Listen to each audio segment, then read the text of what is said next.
Oi, pessoal, tudo bem com vocês? Estou aqui novamente para apresentar mais um estágio. Essa vez é o estágio de ensino médio, o último estágio. Logo, logo temos formatura, se Deus quiser.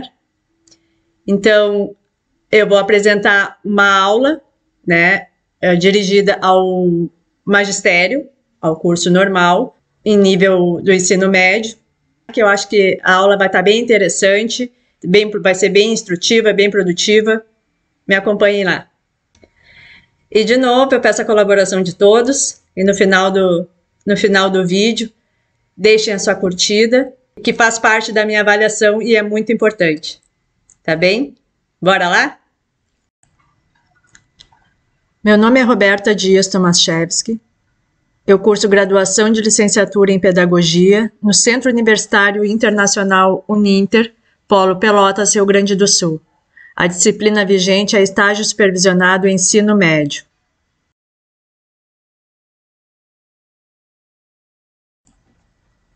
O plano de aula foi desenvolvido para a disciplina de Conhecimentos Didáticos Pedagógicos em Ensino Fundamental. O ano será para o terceiro ano do curso normal em nível médio, o magistério. Conteúdo: o uso dos jogos como metodologia de ensino da matemática.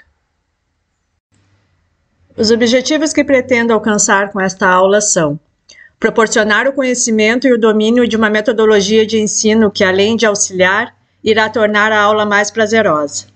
Estimular a pesquisa, a criatividade e organização, planejamento. Preparar o professor para estimular nos alunos a criação de estratégias, o desenvolvimento do raciocínio lógico e rápido, levantamento de hipóteses, a busca por solução de problemas e tomada de decisões. Incentivar o uso de recursos didáticos nas práticas pedagógicas. Desenvolvimento do plano de aula. O conteúdo será exposto através de slides, que serão projetados e utilizados como recurso para auxiliar na execução da aula, nos quais contém tópicos relevantes sobre o tema. E, por fim, será proposto aos alunos a realização de uma atividade prática envolvendo os jogos. Apresentarei a partir de agora os slides que servirão como recurso para o auxílio desta aula, que será aplicada na disciplina de Conhecimentos Didáticos Pedagógicos em Ensino Fundamental. O ano para qual ela será aplicada será o terceiro ano do curso normal em nível médio, o magistério. Portanto, futuros professores. E o conteúdo: o uso dos jogos como metodologia de ensino da matemática. Os fundamentos teóricos serão referenciados no decorrer da aula, conforme a apresentação dos tópicos. Para melhor compreendermos o conteúdo e suas propostas, se faz necessário que, primeiramente, conheçamos alguns conceitos. Então, começamos com o conceito de matemática. O que é a matemática? Na verdade, se você pesquisar, perceberá que existem muitas versões e formas diferentes de conceituar a matemática, e por isso foi escolhido para defini-la o que mais se ajusta neste contexto. A matemática é a ciência do raciocínio lógico e abstrato, que estuda quantidades, espaço e medidas, estruturas, variações e estatística. Não há, porém, uma definição consensual por parte da comunidade científica. A origem da matemática. Há milhares de anos, o ato de contar elementos tornou-se importante para o homem primitivo. Este conceito não nasceu de um único indivíduo ou de uma tribo específica, mas foi uma percepção natural. Antes de existir a definição de um número como um símbolo propriamente dito, que representa uma quantidade, esta relação era feita entre objetos diferentes. Um exemplo alegórico é aquele em que um pastor de ovelhas pode contar o seu rebanho usando pedras num saco, ou seja, se num rebanho existem 150 ovelhas, então ele teria 150 pedras, uma para cada ovelha. E isso se estendeu posteriormente para contar dias, estações do ano, entre outras medidas usadas pelo homem primitivo. Posteriormente, toda a construção da matemática baseou-se em aplicações, ou seja, na agricultura com a medição de terras, tempo necessário para plantio e colheita, observação dos astros, a fim de prever eventos, entre outros. O que é metodologia? Metodologia é uma palavra derivada de método, do latim métodos, cujo significado é caminho ou a via para a realização de algo. Método é o processo para se atingir um determinado fim ou para se chegar ao conhecimento. Portanto, metodologia é o campo em que se estuda os melhores métodos praticados em determinada área para a produção do conhecimento. Metodologia do ensino da matemática. Segundo as diretrizes curriculares nacionais da educação básica, não há um caminho único a ser seguido para a efetivação do ensino de qualquer disciplina, mas no que se refere à matemática, destaca algumas significantes possibilidades como os recursos à resolução de problemas, a história da matemática, as tecnologias da informação e aos jogos. O que é o jogo? Jogo é um termo do latim jocus, que significa gracejo, brincadeira, divertimento. O conceito de jogo consiste numa atividade física ou intelectual formada por um conjunto de regras e define um indivíduo ou um grupo como vencedor e outro como perdedor. A origem dos jogos didáticos. Os primeiros estudos ocidentais sobre o uso dos jogos para o aprimoramento da aprendizagem remontam à Grécia e à Roma antigas. Platão reconheceu a importância do aprendizado por meio da ludicidade em oposição ao uso da violência e da repressão para o ensino. Posteriormente, Aristóteles ressaltou a relevância do lúdico como preparação para a vida adulta, o que destacou a capacidade educativa dos jogos e brincadeiras. Os chamados jogos didáticos só passaram a existir e a ser auxiliares do ensino efetivamente muito tempo depois, no século XVIII, com o resgate dos ideais humanistas. A ferramenta era restrita à educação de príncipes e nobres até ser popularizada pela Revolução Francesa em 1789.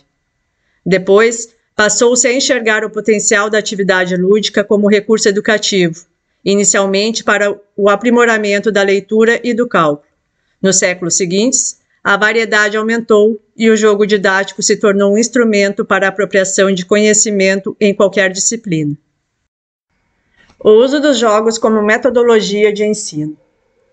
Muitos estudos com relatos de experiências comprovam a eficácia do uso de recursos didáticos como metodologia de ensino nas práticas pedagógicas, com a finalidade de auxiliar e obter sucesso no processo de ensino-aprendizagem. Um desses recursos é o jogo, defendido por vários autores como sendo um poderoso aliado no ensino de várias áreas do conhecimento. O jogo, enquanto atividade lúdica, tem como um dos objetivos tornar a aula mais divertida e prazerosa, à medida que acontece o processo de aquisição dos conhecimentos. É dessa forma que Baumgartel compreende e expõe sua opinião sobre a questão, ao dizer que o jogo pode ser utilizado como um facilitador para a aprendizagem, com diversas possibilidades, como a construção de conceitos e a memorização de processos, pois a sua repetição pode ser mais agradável do que a resolução de uma extensa lista de exercícios. A potencialidade dos jogos como recurso didático é enfatizada pela ludicidade como motivação, onde o estudante é envolvido de forma ativa, desenvolvendo autoconfiança, e sai da passividade, que normalmente ocorre em aulas tradicionais, em que se prioriza a transmissão do conteúdo. Mesmo o mais simples dos jogos, como por exemplo os jogos de memória, desenvolvem habilidades e competências que favorecem o processo de aprendizagem. Continuamos falando mais um pouco sobre os jogos no ensino da matemática. São vários os motivos para a introdução dos jogos no ensino da matemática. Um bastante relevante é despertar nos alunos o interesse pela disciplina, tão temida pela maioria. E neste sentido, Godoy e Menegazi sugerem que o educador tenha como objetivo fazer com que os alunos se interessem e passem a gostar de aprender essa disciplina, mudando a rotina da sala, facilitando a aprendizagem de matemática, até mesmo aquelas de difícil aprendizagem. Jogando, o aluno vai refletir, analisar, levantar hipóteses e testá-las para conseguir vencer o jogo.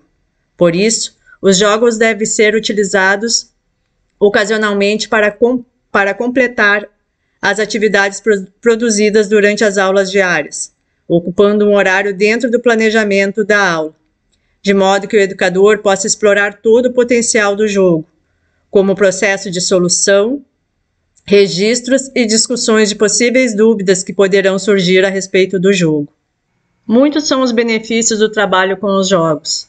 Dentre eles, destaca-se a aplicação e desenvolvimento de algumas habilidades essenciais no estudo da matemática, como, por exemplo, o raciocínio lógico e rápido, a compreensão de regras, a resolução de problemas, o levantamento de hipóteses, tomada de decisão, criação de estratégias, interação social, o trabalho em equipe, entre outros. Segundo Smolly, Diniz e Cândido, as habilidades desenvolvem-se porque, ao jogar, os alunos têm a oportunidade de resolver problemas, investigar e descobrir a melhor jogada, refletir e analisar as regras, estabelecendo relações entre os elementos do jogo e os conceitos matemáticos. Podemos dizer que o jogo possibilita uma situação de prazer e aprendizagem significativa nas aulas de matemática. O jogar com significado. O jogo na proposta de instrumento facilitador no ensino da matemática não pode ser jogado por jogar. Ele deve exercer funções específicas que necessitam ser muito bem observadas pelo professor ao planejar suas atividades, para que ele cumpra significativamente seu papel no processo pedagógico. Moura esclarece um pouco mais quando diz que o jogo para ensinar matemática deve cumprir o papel de auxiliar no ensino do conteúdo, propiciar a aquisição de habilidades, permitir o desenvolvimento operatório do sujeito e, mais, estar perfeitamente localizado no processo que leva o aluno do conhecimento primeiro ao conhecimento elaborado. Agora eu vou mostrar exemplos de jogos que podem ser usados em sala de aula. O primeiro jogo é o Faça 10. Ele pode ser aplicado no segundo e terceiro ano do ensino fundamental e tem como objetivos pedagógicos favorecer a compreensão da contagem, noções de adição e o cálculo mental. A classe deve ser organizada em grupos de 2 a 4 jogadores. Os recursos são 36 cartas de um baralho normal, sem os 10, as figuras e os coringas. Cartas de As a 9 de todos os naipes. A meta é conseguir a maior quantidade de cartas ao final do jogo. Regras do jogo. Os jogadores decidem quem começa o jogo. Todas as cartas são distribuídas entre os jogadores, que as organizam em pilhas.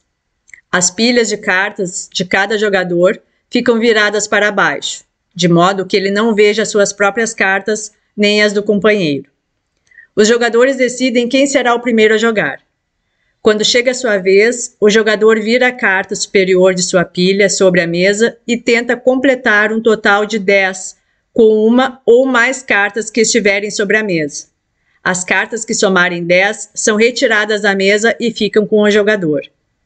Se o jogador não puder formar 10, ele apenas deixa sua carta sobre a mesa. O jogador com o maior número de cartas ao final do jogo será o vencedor. O jogo acaba quando nenhum 10 puder mais ser formado. Esses são alguns exemplos de como esse jogo pode ser explorado. A primeira formação dos grupos pode ser livre, para que a professora avalie por observação como cada aluno percebe e age diante das regras do jogo.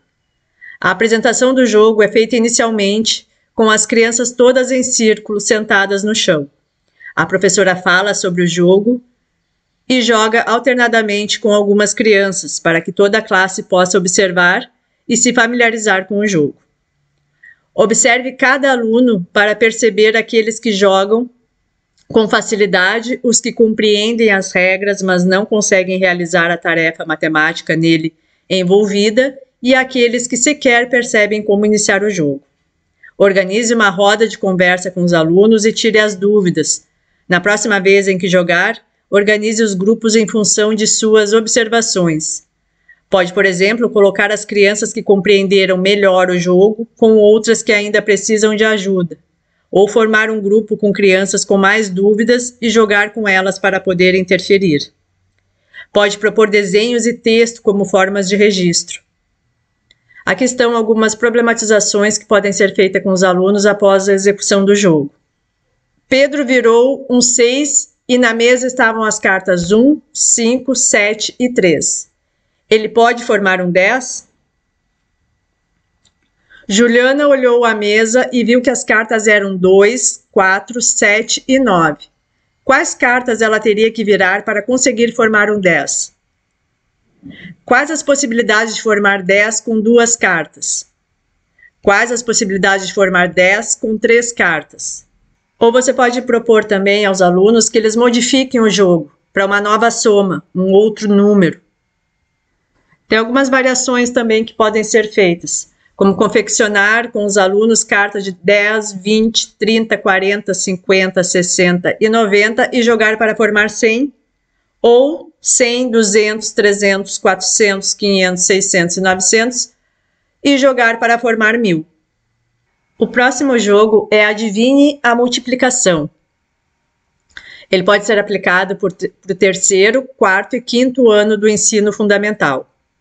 Os objetivos pedagógicos são relacionar os fatores da multiplicação ao produto entre eles, desenvolver estratégias de cálculo mental e refletir a respeito do seu desempenho no conhecimento das tabuadas de multiplicação. A organização da classe deve ser em trio. Os recursos são todas as cartas do baralho, exceto damas, reis e valetes. A meta é conseguir juntar o maior número de pares possíveis. Regras do jogo.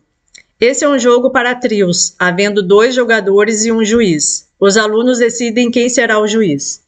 O juiz embaralha e dá metade das cartas para cada jogador. Nenhum jogador vê as cartas que tem. Os 2 jogadores que receberam as cartas sentam-se um em frente ao outro, cada um segurando seu monte de cartas viradas para baixo. O terceiro jogador fica de frente para os 2 jogadores, de modo que possa ver o rosto dos 2. A um sinal do juiz, os 2 jogadores pegam a carta de cima de seus respectivos montes e falam "adivinhe", segurando-as perto de seus rostos de maneira que possam ver somente a carta do adversário. O juiz usa os 2 números à mostra e diz o produto. Cada jogador tenta deduzir o número de sua própria carta apenas olhando a carta do adversário e conhecendo o produto falado pelo juiz. Por exemplo, um jogador viu um 6, o outro viu um 5 e o produto dito pelo juiz foi 30. O jogador, para levar as 2 cartas, deve dizer 6 e 5 ou 5 e 6. O jogador que disser primeiro o número das 2 cartas fica com elas. O jogo acaba quando as cartas acabarem. Ganha o jogador que tiver mais pares de cartas no final do jogo. Algumas explorações do jogo. Procure propor esse jogo pela primeira vez sem avisar antes os seus alunos. Deixe que eles percebam suas próprias dificuldades com a tabuada. Antes de propor novamente o jogo, avise aos alunos com 1 ou 2 dias de antecedência. Nesse caso, será normal que eles estudem e se preparem para jogar. Um outro recurso que podemos utilizar é levar a turma a monitorar seu próprio desempenho no jogo e anotar as dificuldades que enfrentaram. A professora deve analisar com eles os problemas e fazerem juntos uma discussão sobre como superar as dificuldades percebidas. Primeiro, levantarem formas que usam para estudar e depois fazer uma lista coletiva de estratégias para estudar as tabuadas. Essa estratégia permite que os alunos avaliem seu desempenho, tenham consciência do que sabem e do que não sabem e aprendam como fazer para superar um problema que passa a ser, assim, temporário. Por isso, ganham autonomia e confiança em sua própria capacidade de enfrentar desafios. Algumas variações. É possível fazer o mesmo jogo com o primeiro e segundo anos para adição e subtração. Uma variação interessante é usar 10 cartas de 1 a 10 e 10 cartas com os números 10 e 100, sendo 5 de cada uma para trabalhar a multiplicação com esses 2 fatores. Vale a pena também fazer uma variação semelhante à anterior, mas com 10 das cartas numeradas de 10 a 100. Ao final da aula, será proposto aos alunos uma atividade prática envolvendo os jogos. E a partir de agora, eu dou os detalhes de como vai acontecer essa atividade. A proposta de atividade será apresentada aqui através de tópicos. É importante ressaltar que se trata de alunos e alunas do curso normal em nível médio, o magistério. Portanto, futuros professores e professoras. A turma será dividida em grupos de 4 alunos. A proposta é que cada grupo elabore e execute, em forma de apresentação aos demais colegas, um plano de aula que contemple uma atividade com o uso de um jogo para ensinar matemática. Os alunos devem confeccionar esse jogo, de preferência com materiais recicláveis, e expor em sala de aula. Cada grupo tem que desenvolver essa atividade para um determinado ano série, do 1º ao 5º ano do ensino fundamental, que será definido por meio de um sorteio. Na apresentação, dentre os tópicos escolhidos pelos alunos para divulgar seu trabalho, necessitam constar os seguintes dados: ano série, objetivos pedagógicos, organização da classe, recursos, meta, regras do jogo, exploração e variações. O planejamento e execução da apresentação da atividade aos demais colegas fica a critério do próprio grupo, mas é importante que usem de muita imaginação, criatividade e ludicidade para tornar a aula mais prazerosa e significativa. O encerramento da aula. Há muitos jogos diferentes e interessantes, assim como também muito mais questões e conteúdos do assunto a serem abordados. Mas para que a aula não se torne extensa e cansativa, deixamos em aberto como temática para um próximo encontro, que poderá ter como proposta de atividade prática um debate planejado, com a finalidade de argumentar, esclarecer dúvidas, expor ideias e discutir problematizações. Obrigada. Então é isso aí, pessoal. Muito obrigada mais uma vez por estarem comigo, por colaborar, por terem paciência comigo, fazerem parte dessa minha história. Agradeço de coração a todos e espero que em breve eu possa estar atuando aí com a gurizada e vocês vão ser corresponsáveis por essa conquista, tá bem? Um beijão a todos, fiquem com Deus e até mais. Beijo!